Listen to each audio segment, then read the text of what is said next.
I want to turn to Allie. Allie chose an Ashbery poem, Hard Times.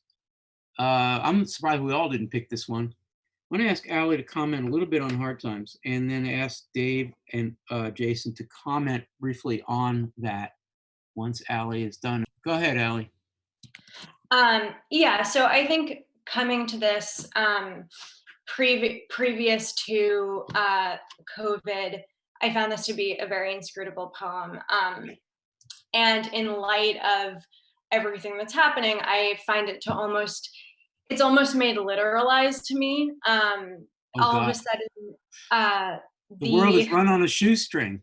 I mean, the world is run on a shoestring, which is not only that, you know, the resources are so thin, but like the world doesn't necessarily have to be run on a shoestring, but because the power of this climate is to conserve itself, that is how it is.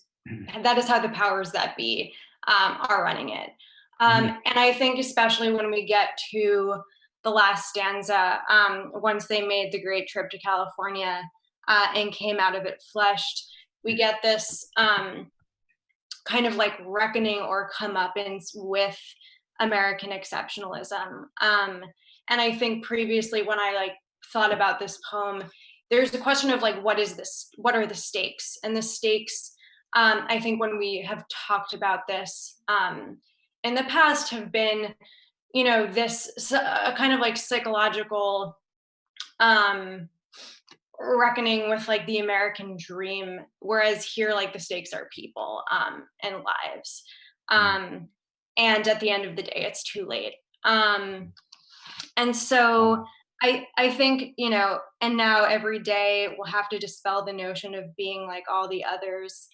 I think so much of that is it's not only about the boredom of the kind of you know, indistinguishability of days as we've been kind of talking about it in the context of in a restless world like this is, but also our we have an obligation to distinguish the days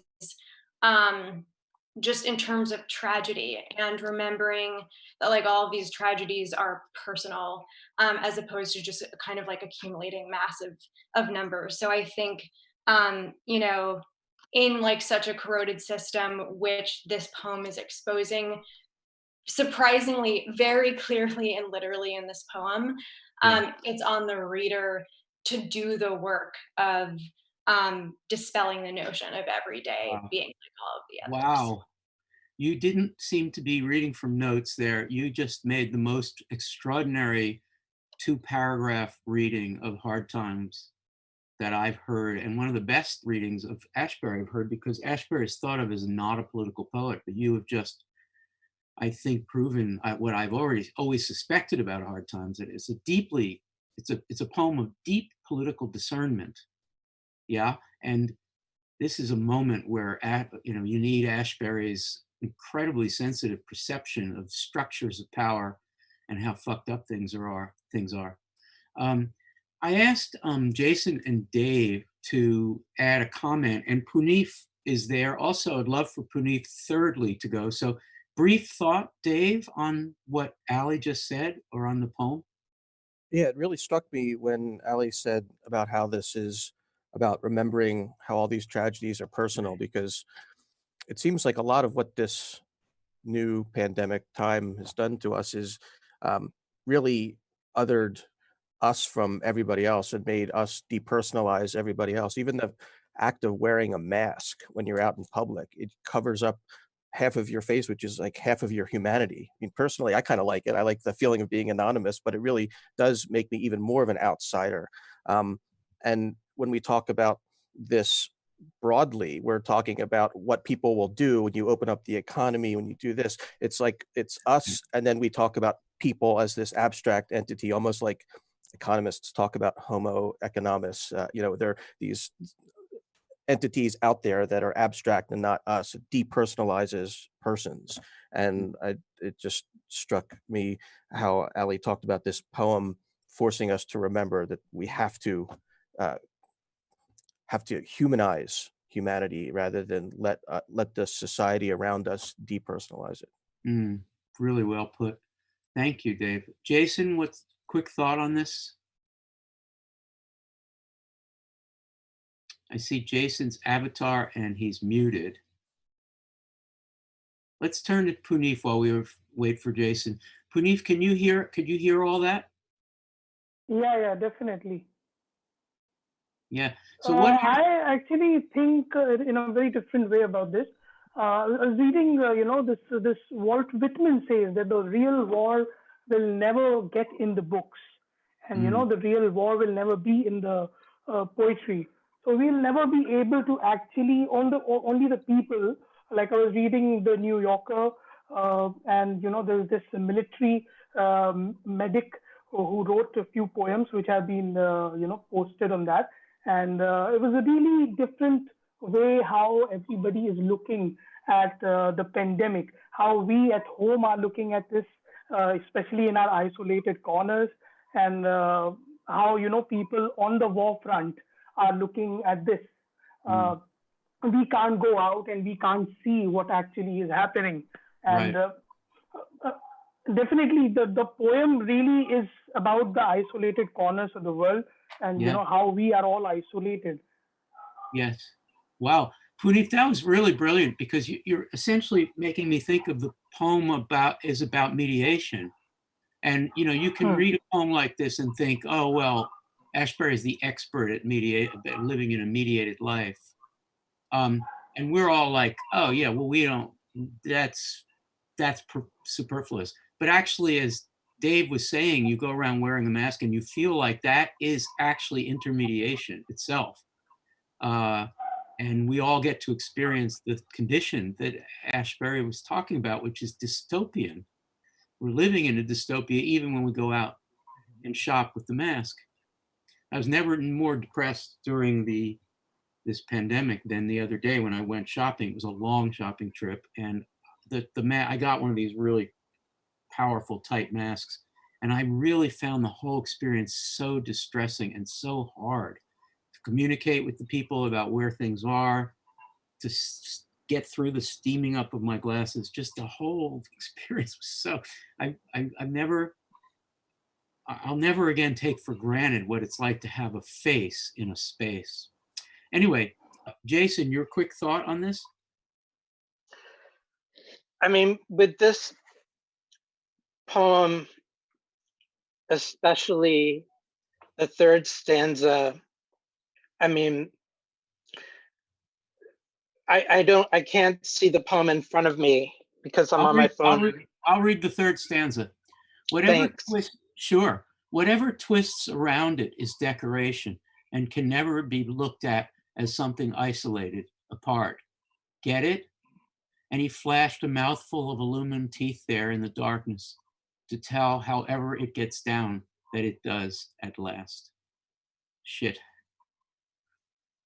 I added the shit. Yeah. Well, the get it, I can't help but hear, I mean, I feel that language has been transformed, especially through watching the daily presidential news conferences and the abuse of language that's occurred. And that get it makes me hear, which I wouldn't have heard years ago, the voice of a leader who is just telling you to get with the program, you know. New sense of get it. Yeah, new sense of get. Mm-hmm. And that decoration around the pole that is tied to everything feels like a brutal political comment in a way that whatever that to the eyes of some, the people of power and wealth, that or as the stock market is going up and up, that for some, the people being hit hardest by the virus are those of minorities and people struggling economically. And it's as if from the get it distance, that struggle is certainly interconnected, but is no more really significant to them than a ribbon around a pole. That will, reopening the economy is more important than preventing hundreds of thousands of deaths. Yeah. And those hundreds of thousands of deaths are just another